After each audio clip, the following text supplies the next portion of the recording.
We are continuing from budget in parliament. तो हम लोग देखा आर्टिकल 110 जो है आपका वो। तो 110 हम लोग देखा वो था आपका मनी बिल, और 112 जो है वो है आपका annual financial statement. So the constitution refers to budget as the annual financial statement. In other words, the term budget has nowhere been used in the constitution. It is the popular name for the annual financial statement that has been dealt with Article 112 of the Constitution. The budget is a statement of the estimated receipt and expenditure of the government of India, the financial year which begins on 1st April and ends on 31st March. सो यहाँ से भी question आपको बन चुका है exam में prelims, as long as I remember.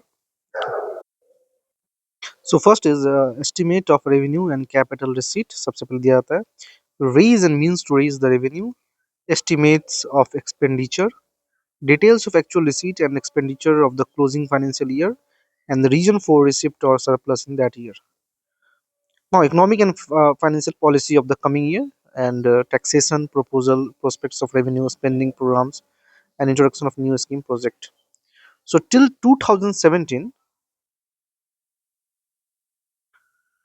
the government of India had two budget, namely railway budget and general budget. तो 2017 तक था आपका. While the former consisted of estimate of receipt and expenditure of the only Ministry of Railway, the later consists of the estimate of receipt and expenditure of the Ministry for the Government of India. So the railway budget was separated from general budget in 1924 में आपको ये separate होता है on the recommendation of Ackworth Committee Report 1921. Reason for the following or objective of this separation was to introduce a flexibility in the railway finance, and to facilitate and business approach to railway policy, to secure stability of the general revenue by providing an assured annual contribution from railway revenues, to enable the railway to keep their profits for their own development. And 2017 central government merged, 2017 में फिर से central government मर्ज कर देता है the railway budget into general budget. Hence there is now only one budget for government of India, that is union. Now some constitutional provision पे आते हैं, जैसे कि president shall in respect of every financial year cause to laid before the both houses of parliament a statement of estimated receipt and expenditure for the government of India for that year. No demand for a grant shall be made except on the recommendation of president.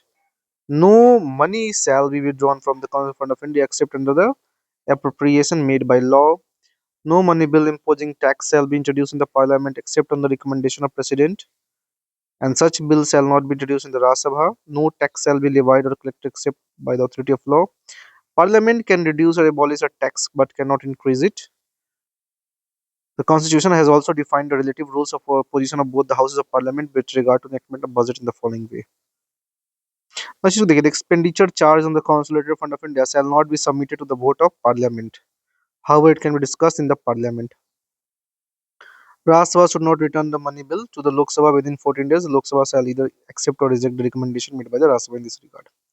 The estimate of expenditure embodied in the budget shall show separately the expenditure charge on the CFI and the expenditure made from the CFI of India. The budget shall distinguish expenditure on revenue account from other expenditure. ना आपका charge expenditure होता है जो कि discuss नहीं होगा, जैसे कि आपका सैलरीज हो गया, emoluments and allowances of president and other expenditure relating to his office, salaries and allowances of chairman of and deputy chairman of Rajya Sabha, speaker, deputy speakers, salary allowances, pension of judges of Supreme Court, pension judges of High Court. फिर आपका है salary allowances of auditor general of India, AGI हो गया, UPSC हो गए, and other public service commission, decree award court tribunal, any other expenditure declared by the parliament to be so charged. Now stages in enactment देखते हैं, budget सबसे पहले presentation होता है, जनरल डिस्कशन हुआ, scrutiny by department committee, voting on demands of grant, passing of appropriation bill, passing of the finance bill. तो ये जो आपका यहाँ पे जब पार्लियामेंट बजट का डॉक्यूमेंट प्रेजेंट पार्लियामेंट का तो सबसे पहले आपका बजट स्पीच हो गया, और यहाँ से आपका पीटी क्वेश्चन फॉर्म हुआ है। सबसे पहले बजट स्पीच होता है, एनुअल फाइनेंशियल स्टेटमेंट है, डिमांड फॉर ग्रांट्स है, एप्रोप्रिएशन बिल है, फाइनेंस बिल है, स्टेटमेंट मैंडेटरी अंडर एफआरबीएम। तो ये चीज पूछा गया था एफआरबीएम एक्ट वाला, इसमें आता है आपको macro economic framework statement, fiscal policy strategy statement, medium term fiscal policy statement, expenditure budget, receipt budget, expenditure profile, memorandum explaining the provision in the finance bill, budget at a glance, and outcome budget. Earlier, the economic survey also used to be presented to the parliament along with the budget. Now it is presented one day or a few days before the presentation of the budget. So this report is prepared by the finance ministry and indicates the status of national economy. और जो important aspect है वो है आपका policy cut motion और economic cut motion. Policy cut में आता है represent the disapproval of the policy underlying demand. It states the amount of the demand to be reduce by rupees one, वो RE1, and member can also advocate an alternative policy. अब economic cut में आता है आपका it represent the economy that can be affected in the proposed expenditure. It state the amount of the demand to be reduce by specific amount. और उसके आता है token cut आता है it ventilise specific grievance that is with in the sphere of the responsibility government of India. It state that the amount to be demand reduce by 100 हो गया आपका। तो टोकन कट में आपका 100 है एंड पॉलिसी कट में ₹1 है। A cut motion to be admissible must satisfy the following: it should relate to one demand only, clearly expressed, should not contain argument, defamatory statement, should not raise question of privilege। तो ये सब हो गया। should not relate to tribal matters। तो ये सब आपका हो गया। upholding the principle of responsibilities and token grant हो गया, एक्सेप्शनल ग्रांट हो गया, ये सब आपका आ चुका है बजट में। साथ साथ हम लोग फंड्स को ही खत्म कर लेते हैं। तो फंड्स आपका हो गया 3 तरह का होता है। एक CFI हो गया, पब्लिक अकाउंट्स ऑफ इंडिया हो गया, और आपका कॉन्टीजेंसी फंड ऑफ इंडिया। तो ये 267 है, 266 है। तो CFI में क्या क्या आता है तो इसको देख लेते हैं। तो credited and payment of debited, in other words all revenue received by government of India, all loans raised by the government by issue of treasury bill, loans or ways of means and advances, all money received by the government in repayment of loan from the consolidated fund of India, all the legally authorized payment on behalf of government of India are made on of this fund।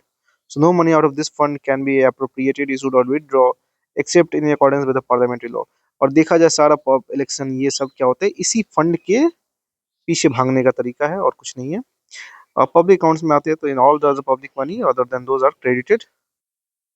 The Consular Fund of India received by or on behalf of Government of India shall be credited to the public accounts of the India. This include Provident Fund, deposits, a judicial deposit, saving bank deposit, departmental deposit, remittances, and so on. This account is operated by executive action, and that is payment from this account can be made without parliamentary appropriation. Such payments are mostly in the nature of banking transaction। अब इससे important यहाँ से question frame होता है वो आपका contingency fund of India. The contingency the constitution authorise the parliament to establish the contingency fund of India. कौन authorise कर रहा है? कॉन्स्टिट्यूशन ऑथराइज कर रहा है। To which the amount determined by law are paid from time to time। Accordingly, the Parliament enacted the Contingency Fund of India Act in 1950, and this fund is placed in disposal of the President। किसके पास दिया गया है? President के हाथ में दिया गया है। And he can make advances out of it to meet unforeseen expenditure pending its authorization by the Parliament। Now the fund is held by the finance secretary। तो कौन हेल्ड कर रहा है? आपका फाइनेंस सेक्रेटरी, IRS ऑफिसर हो सकते हैं, IAS officer हो सकते हैं। On behalf of the president like the public account. तो कौन कर रहा है? फाइनेंस सेक्रेटरी रख रहे हैं आपके। Like the public accounts of India it is also operated by executive action. तो इस चीज दोनों को समझना है कि both are this one and this operated by executive action, that is payment from this account made by without a parliamentary appropriation। यानी कि आपका पब्लिक अकाउंट्स कमिटी यानी कि 266 जो सेकंड पार्ट है और 267 ये दोनों executive action without the parliamentary appropriation ये सब पैसा निकाल सकता है। तो this much for this video, thank you, we will continue for another.